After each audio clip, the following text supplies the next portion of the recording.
Hello बच्चों, इस video के थ्रू आप नोट डाउन कर सकते हैं और क्विकली समझ भी सकते हैं क्लास 8 ज्योग्राफी लेसन 4 उद्योग के सभी क्वेश्चन एंड आंसर्स। ये लेसन भूगोल की बुक का है।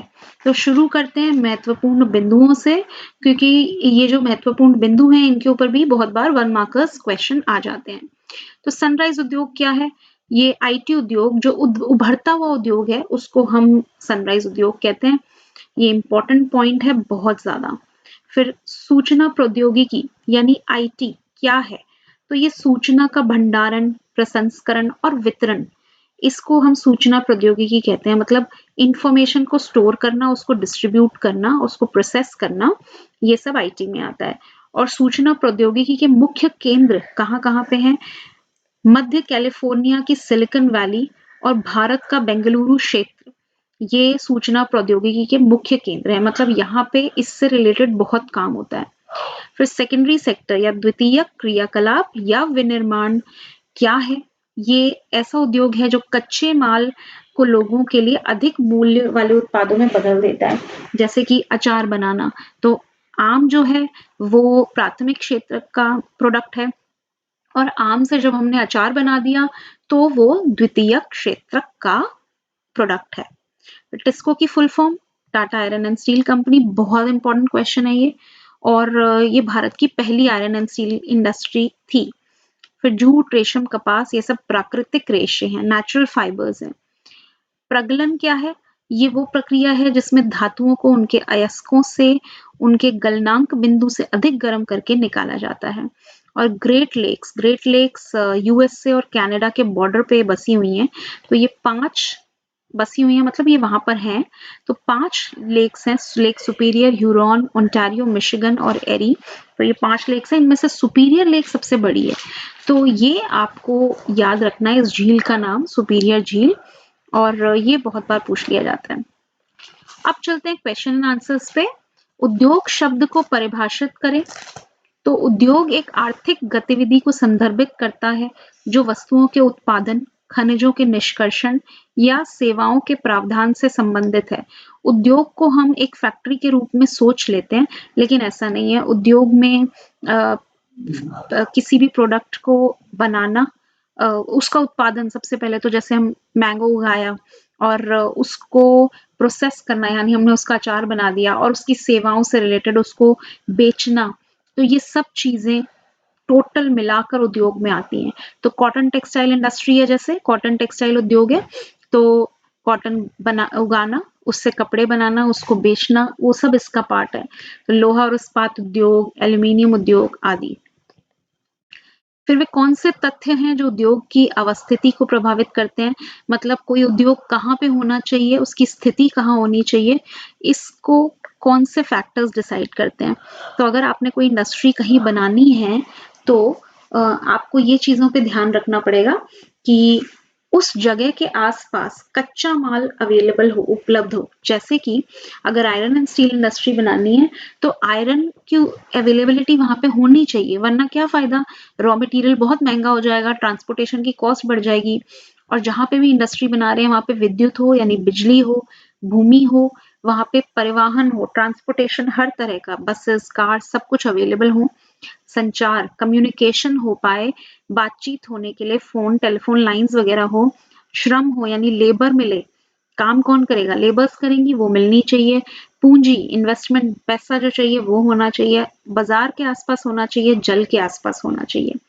तो अगर इनमें से एक भी फैक्टर कम है तो इंडस्ट्री को वहां पे सेटअप करना बहुत मुश्किल हो जाता है। और इसमें भी सबसे इंपॉर्टेंट जो है वो है कच्चा माल। फिर है तीसरा क्वेश्चन, बहुत इंपॉर्टेंट। किस उद्योग को अक्सर आधुनिक उद्योग का मेरुदंड कहा जाता है और क्यों? तो लोहा और इस्पात उद्योग उत्पादों को अन्य उद्योगों के लिए कच्चे माल के रूप में उपयोग किया जाता है। यहाँ पे मैंने हल्का सा करेक्शन किया है। लौह और इस्पात उद्योग जो आधुनिक उद्योग के मेरुदंड कहे गए हैं, क्योंकि इन आयरन एंड स्टील इंडस्ट्री जो है उसमें जो भी बनता है वो दूसरे उद्योगों में कच्चे माल के तौर में उपयोग किया जाता है।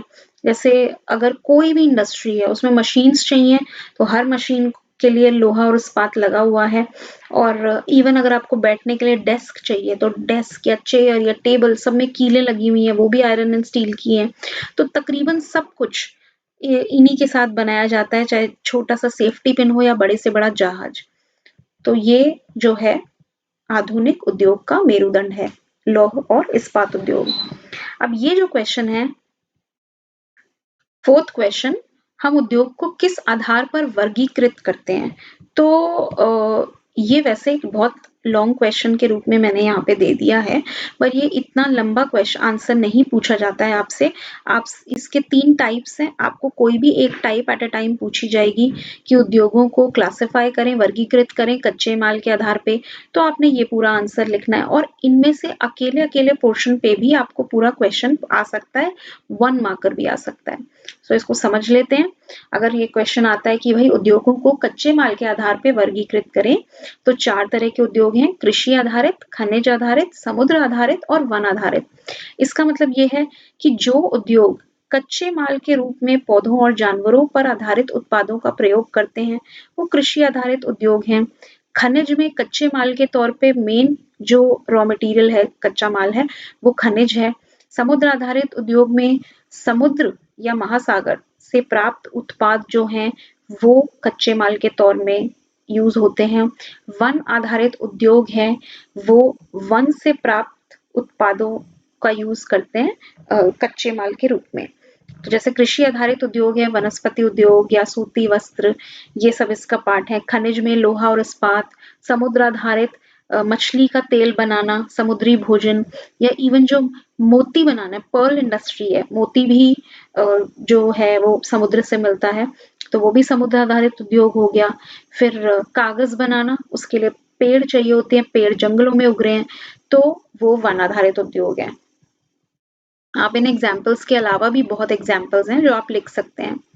फिर आकार के आधार पर लघु आकार के उद्योग हैं और बृहत आकार के उद्योग हैं। लघु मतलब छोटा, बृहत मतलब लार्ज, बड़ा। तो लघु आकार का जो उद्योग है उसमें निवेश की गई पूंजी कम है, निम्न स्तर की प्रौद्योगिकी यानी टेक्नोलॉजी कम है, सिंपल है, जो भी प्रोडक्शन हो रही है उसकी मात्रा कम है। और एग्जाम्पल जैसे कुटीर उद्योग, रेशम बुनाई, खाद्य प्रसंस्करण उद्योग आदि। और यहाँ पे बृहत आकार, यहाँ पे बड़ी मात्रा में पूंजी है, बड़ी मात्रा में प्रौद्योगिकी है, बड़ी मात्रा में उत्पादों का प्रोडक्शन होता है, जैसे कि ऑटोमोबाइल, भारी मशीनरी एक्सेट्रा। तो यहाँ सब कुछ बड़ा है, बड़े लार्ज स्केल पे है, यहाँ सब कुछ छोटे स्केल पे है। फिर स्वामित्व के आधार पर यानी कौन मालिक होगा, तो राज्य स्वामित्व के उद्योग और निजी क्षेत्र के उद्योग, संयुक्त क्षेत्र के उद्योग और सहकारी क्षेत्र के उद्योग, ये 4 टाइप्स हैं। सो यहाँ पे जो राज्य स्वामित्व है ये गवर्नमेंट द्वारा संचालित होते हैं, निजी क्षेत्र जो है वो प्राइवेट इंडिविजुअल द्वारा संचालित होते हैं, संयुक्त में स्टेट गवर्नमेंट और किसी इंडिविजुअल का मिला जुला स्वामित्व होता है, और सहकारी में कोऑपरेटिव जो होते हैं, बहुत सारे लोग मिलके कोई उद्योग बनाते हैं, जैसे कि अमूल। सो ये थे इस चैप्टर के नोट्स। अब इस चैप्टर में मैप वर्क भी है, तो वो आप कहाँ से करेंगे? उसके लिए आप मेरे चैनल पे जाएंगे, सपना गोयल 1985 ये चैनल का नाम है।